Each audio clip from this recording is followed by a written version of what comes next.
কার্গিল বিজয় দিবস উপলক্ষে কলকাতার টালায় শহীদ ক্যাপ্টেন কনাদ ভট্টাচার্য স্মৃতির উদ্দেশ্যে শ্রদ্ধার্ঘ্য নিবেদন করা হলো। 1999 সালের কার্গিল যুদ্ধে মাত্র 24 বছর বয়সে দেশের জন্য সর্বোচ্চ আত্মত্যাগ করেছিলেন টালার এই বীর সেনা। টাইগার হিলে জঙ্গিদের গুলিতে শহীদ হন তিনি। তার সেই আত্মবলিদানকে স্মরণ করতে রবিবার টালায় আয়োজন করা হয় বিশেষ অনুষ্ঠানের। শহীদ কনাদ ভট্টাচার্যের বাড়িতে গিয়ে শ্রদ্ধা জানান শিল্পমন্ত্রী তাপস রায়, পঞ্চায়েত মন্ত্রী দিলীপ ঘোষ এবং স্বাস্থ্যমন্ত্রী শারদত্ত মুখোপাধ্যায়। অনুষ্ঠানের আয়োজন করে টালা ফ্রেন্ডস অ্যাসোসিয়েশন। উদ্যোগে ছিলেন সমাজসেবী নবরতন ঝাওয়ার এবং কাশীপুর বেলগাছিয়ার বিধায়ক রিতেশ তিওয়ারি। অনুষ্ঠানে উপস্থিত ছিলেন কার্গিল যুদ্ধে ক্যাপ্টেন কনাদ ভট্টাচার্যের নেতৃত্বে দায়িত্ব পালন করা শিখ রেজিমেন্টের একাধিক সেনা সদস্য। তারা শহীদদের বীরত্ব, কর্তব্যনিষ্ঠা ও আত্মত্যাগের স্মৃতিচারণ করেন এবং নতুন প্রজন্মের সামনে দেশ সেবার আদর্শ তুলে ধরেন। এই মঞ্চ থেকেই নতুন প্রজন্মের উদ্দেশ্যে দেশপ্রেম ও আদর্শের বার্তা দেন রাজ্যসভার সাংসদ তথা বিজেপির রাজ্য সভাপতি শ্রমিক ভট্টাচার্য। প্রতি শ্রদ্ধা জানাতে আমরা এখানে সমবেত হয়েছি। তার মধ্যে দিয়ে শুধু কনক ভট্টাচার্যকে নয়, আমরা এসেছি ভারতীয় সেনাবাহিনীর যে জওয়ানরা নিজের জীবন বিপন্ন করে পারিবারিক অবস্থানে বিপরীত স্থানে থেকেও আমাদের বিনিদ্র রজনী যাপন করতে দিচ্ছেন না, তাদের প্রতি শ্রদ্ধা জানাই। পাকিস্তানের এই আগ্রাসন ভারতের উপরে নতুন কিছু নয়। পাকিস্তান নামে কোনোদিন কোনো রাষ্ট্র ছিল না, কোনোদিন কোনো নেশন ছিল না, কোনোদিন কোনো জাতি ছিল না। জাতিসত্তার তত্ত্বের উপরে ভিত্তি করে কিছু মানুষ এই দেশভাগকে মেনে নিলেন। যে চিন্তাকে আজকে দেশভাগের একমাত্র নায়ক হিসেবে তুলে ধরা হয়, সেই মোহাম্মদ আলী জিন্নাও প্রথম দিকে মুসলিম লীগের সদস্যতা গ্রহণ করেন। যে জিন্নার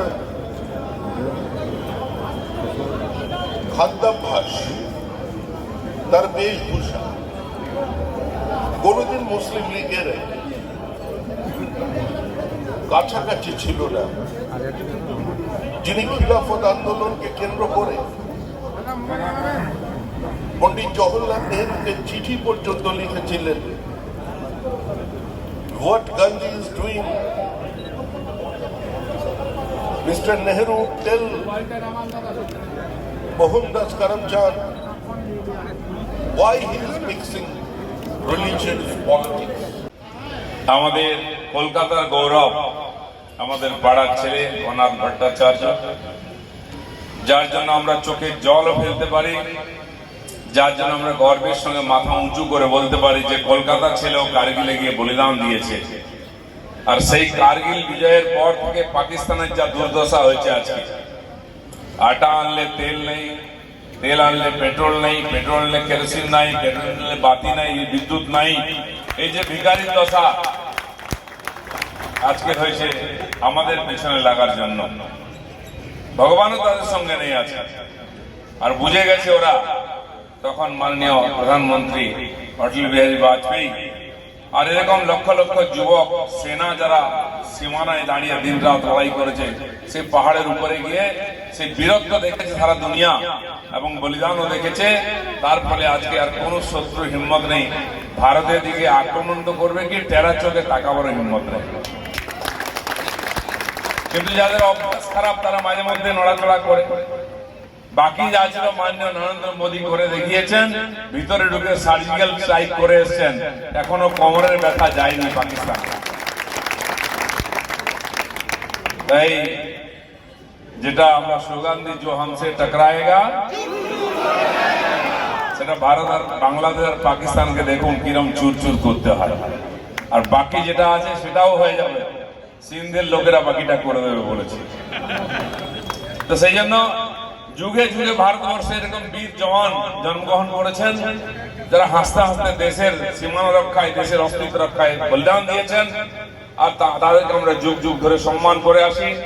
তাদের ছবি আমরা বাড়িতে রাখি, তাদের মূর্তি বানাই, যাতে আমাদের পরবর্তী প্রজন্ম এরকম ভাবে দেশের জন্য আত্মবলিদান দেওয়ার জন্য প্রস্তুত হয়।